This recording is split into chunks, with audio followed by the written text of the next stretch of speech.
Tervist! Ma tegin mõne aja eest video, milles ma rääkisin, keskendudes peamiselt sellele suurepärasele teadustööle, et vastupidiselt levinud väitele ei oma süsivesikute tarvitamine enne lihastreeningu ajal ega ka pärast seda iseenesest mitte mingisugust positiivset mõju treeningtulemustele ja sooritusvõimele, kui me võrdleme seda süsivesikute mitte tarbimisega olukorras, kus kalori tarbimine on võrdsustatud. Ma viskan antud video ja uuringu pildikasti alla ja sa saad selle kenasti läbi vaadata, kui sul aega ja soovi juhtub olema. Kui me räägime süsivesikute tarvitamisest seoses aeroobse treeninguga, eriti juhul, kui see aeroobne treening on pikemaajalisem ja intensiivne, siis on üldlevinud arvamus, et süsivesikute tarvitamine enne aeroobset pingutust ja ka selle ajal on oluline ja isegi hädavajalik ja ütleme isegi vältimatu, sest on üldteada, et antud tüüpi füüsilise aktiivsuse käigus soovib meie organism kasutada kütusena peamiselt glükoosi ja seda siis peamiselt meie lihastes ja maksas varutud glükogeeni kujul. Meil on olemas tõepoolest väga suur hulk heal tasemel teadustöid, mis seda väidet kinnitavad. Ja esmapilgul võibki jääda mulje, et see teema on lõpuni käsitletud ja lukku pandud ja madala süsivesikute sisaldusega või ketodieeti eelistavad inimesed ei saa tõhusalt aeroobset treeningut teha ja kindlasti mitte aeroobsetel spordialadel võistelda, aga nagu sageli ei ole tegelikkus üldse nii ühevärviline ja õige vastus peitub detailides. Ja täna ma räägingi värskest ja väga põhjalikust teadustööst, mis paneb meid vaatama süsivesikute ja aeroobse füüsilise aktiivsuse seosele täiesti uue pilguga. Uuringus osalesid täiskasvanud, väga heas sportlikus vormis triatleedid, kes võistlevad muuhulgas regulaarselt Ironmanidel ja kelle puhul on ka nende treeningkoormused ja treeningute intensiivsus tasemel, mida keskmisel tugitooli sportlasel on raske ette kujutada. Näiteks jooksid uuringus osalejad iganädalaselt vähemalt 50 kilomeetrit ja lisaks sellele tegid veel pikki vahemaid rattasõitu, ujumist ja muud treeningut. Kõik katses osalejad jooksid 2 korral, püüdes saavutada võimalikult kiiret aega 1 miili pikkusel distantsil ja samamoodi üritades saavutada võimalikult kiireid aegu sprintides 6 korda 800 meetrit. Esimesel korral tegid triatleedid need katsed läbi, olles kõrge süsivesiku sisaldusega dieedil, mille käigus nad tarvitasid päevas 380 grammi süsivesikuid.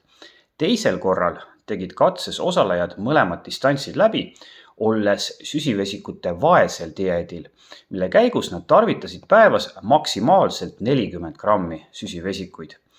Kui need grammid sulle nüüd esimese hooga mitte midagi ei ütle, siis on hea võrdluseks meeles pidada, et ühes teelusikas suhkrus on umbes 4 grammi süsivesikuid.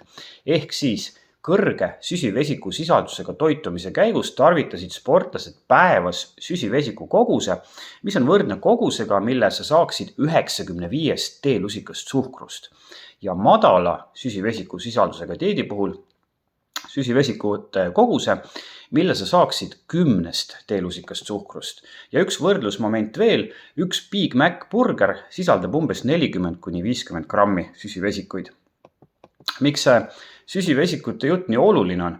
Vaata, kogu meie senine sporditeadus ja arusaamad selle kohta, kuidas inimese keha füüsilise aktiivsuse puhul käituvad, näitavad üheselt, et mõlemad mainitud distantsid on sellised, kus su sooritusvõime sõltub glükogeenina meie lihastesse ja maksa varutud glükoosist. Ja kui selle tase on madal, siis ei ole võimalik head tulemust saavutada. Nagu ma juba eelpool mainisin, on meil ka olemas väga suur kogus teadustöid, kus sellele väitele on leitud kinnitus ja seda ka juhul, kui katsealused on enne sooritust olnud madala süsivesiku sisaldusega dieedil kuni 3 nädalat.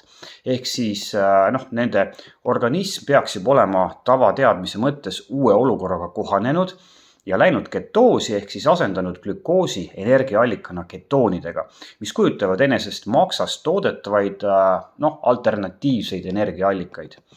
Ometi said katsealused antud uuringu käigus nii süsivesikute rikast dieeti kui ka süsivesikute vaesdieeti kasutades mõlemal distantsil võrreldava ehk sisuliselt sama tulemuse. No, esmapilgul tundub, et see on meie varasemaid teadmisi arvestades võimatu ja uuring peab olema vigane, aga teadlased tegid seekord katset läbi viies ühe väga olulise muudatuse. Ehk siis nad panid osalejad süsivesiku vaesele dieedile 6 nädalaks. Ehk siis andsid nende organismile rohkem aega uue energiarežiimiga kohaneda. Täpsemad mõõtmised näitasid tegelikult, et enamike sportlaste puhul ja isegi juhul, kui nad tõepoolest on tippsportlased ja nende keha energiavajadus on oluliselt suurem kui keskmisel inimesel, piisab organismi energiarežiimi ümberlülitamiseks ka 4 nädalast. Aga see 4 nädalat näib olevat antud teema mõttes minimaalne aeg. Ma teen nüüd ühe vahekokkuvõtte. See on lihtsalt nii vapustav ja seniseid teadmisi nii palju muutev avastus. Kui süsivesikute rikkal dieedil olev tippsportlane läheb üle väga madala süsivesikute sisaldusega ehk siis tavamõistes ketodieedile, siis on tema tulemused vähemalt 4 nädala möödudes samad kui enne dieedi muutmist.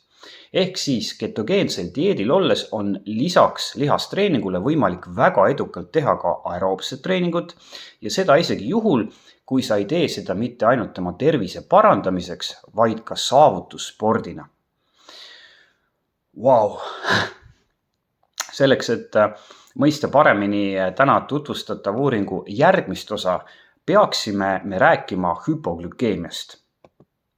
Hüpoglükeemia ehk rahvakeeli öeldes haamer kujutab enesest spordiga seotud olukorda, kus sa oled ära kasutanud sisuliselt kõik oma lihastes ja maksas olevad glükogeenivarud ja tekib olukord, kus sa piltlikult öeldes ei jaksa enam sõrmegi liigutada füüsilisest aktiivsusest rääkimata. Selleks, et haamer sind pikemaajalise aeroobse pingutuse käigus ei tabaks, soovitatakse reeglina tarvitada näiteks pikemalt joostes või rattaga sõites olenevalt treeningu või võistluse pikkusest 30–90 grammi süsivesikuid tunnis. Ja füüsiliselt eriti kurnava aktiivsuse käigus on välja pakutud isegi nii kõrget kogust kui 120 grammi süsivesikuid tunnis. Antud uuringu käigus pandi katsealused, kes ma tuletan meelde, olid väga heas vormis triatleedid, tegema tohutult, tavainimese jaoks tohutult suure intensiivsusega pikemaajalist aeroobset treeningut, eesmärgiga viia nad hüpoglükeemilisse seisu, ehk siis sisuliselt jooksutada neid nii kaua, kuni pilt eest ära läheb.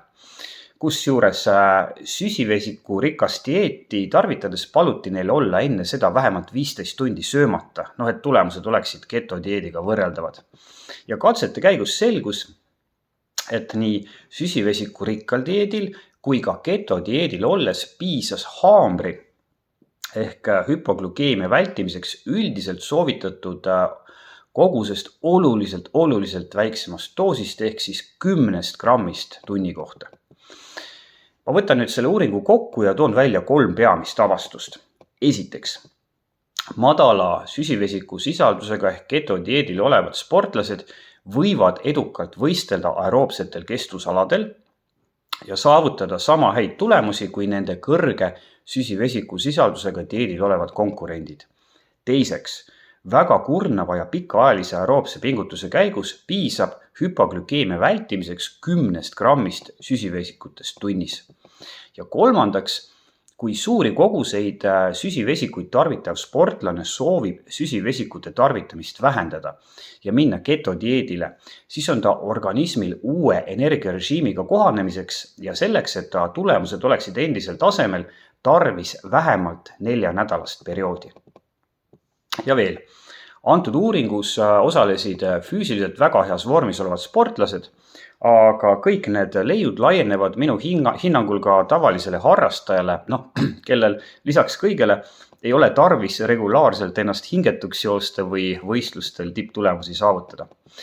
Nüüd võiks küsida, et miks see kõik on üldse oluline, et miks sportlased ja ka harrastajad ei võiks ennast kurguauguni süsivesikuid täis õgida ja töötada nii-öelda suhkrumootori peal.